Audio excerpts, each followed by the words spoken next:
পৃথিবীর সবচেয়ে বিষাক্ত সাপগুলোর একটি রাসেলস ভাইপার। কয়েক বছর আগেও বাংলাদেশে এই সাপের নাম খুব একটা শোনা যেত না, অথচ এই মুহূর্তে দেশ জুড়ে ভয়ঙ্কর এক আতঙ্কের নাম হয়ে দাঁড়িয়েছে রাসেলস ভাইপার। দ্বীপ জেলা ভোলাতে এই সাপের দেখা মিলছে প্রতিদিনই। ঘরের মধ্যে ঢুকে পড়ছে এই সাপ, দেখা মিলছে খাটের নিচে। বৃহস্পতিবার সকালে রাসেলস ভাইপারের দেখা মিলেছে ভোলার তজুমউদ্দিন উপজেলার সোনাপুর ইউনিয়নের কাচারি বাড়ির দরজায়। সঙ্গে সঙ্গে স্থানীয়রা সাপটিকে মেরে মাটি চাপা দিয়ে দেন। এ নিয়ে আতঙ্ক ছড়িয়ে পড়েছে এলাকা জুড়ে, কারণ গত কয়েকদিন ধারাবাহিকভাবে জেলার বিভিন্ন উপজেলায় দেখা মিলছে রাসেলস ভাইপার। 1 মিনিটে নগদ ইসলামিক অ্যাকাউন্ট খুলতে ডায়াল করুন *167#। কলা কাটতে গেছে তখন ওই কলা গাছতলে দাঁড়িয়ে রয়েছি, তখন দেখে দৌড় দিছে। আমাকে বলছে আমাদের চাপড়ি পলন বাড়ির অনেক লোকজন যাইয়া খুশিরা মারি তলে থেকে কেড়া মারছি 40টা মারিয়া। তারপরে এই বিষাক্ত নিয়ে আমরা ধরে নিয়ে আইছি, ধরে নিয়ে এখন সবারই আমরা দেবাইতেছি। যার যার সামনে পরে সবাই সতর্ক থাকবো, পাইলে ওরে কি মারতে হবে।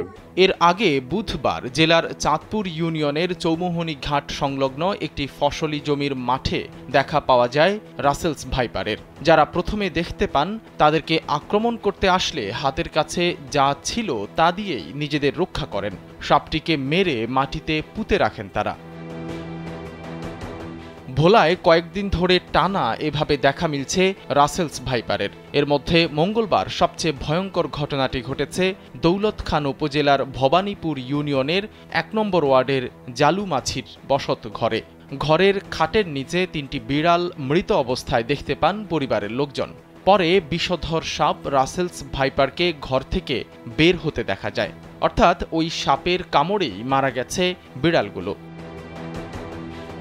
চিকিৎসকরা জানিয়েছেন, বিষাক্ত সাপ রাসেলস ভাইপার দংশন করলে মৃত্যু প্রায় নিশ্চিত। তবে দ্রুত সময়ের মধ্যে চিকিৎসকের শরণাপন্ন হয়ে অ্যান্টিভেনম ইনজেকশন দিতে পারলে বেঁচে যায় দংশিত হওয়া ব্যক্তি। এই সাপের কামড়ে শরীরে বিষ ছড়িয়ে গিয়ে অঙ্গহানি, ক্রমাগত রক্তপাত, রক্ত জমাট বাঁধা, স্নায়ুবৈকল্য, চোখ নষ্ট হয়ে যাওয়া, পক্ষাঘাত ও কিডনির ক্ষতিসহ বিভিন্ন ধরনের মারাত্মক সমস্যা হতে পারে। সাইদ রহমান, কালবেলা।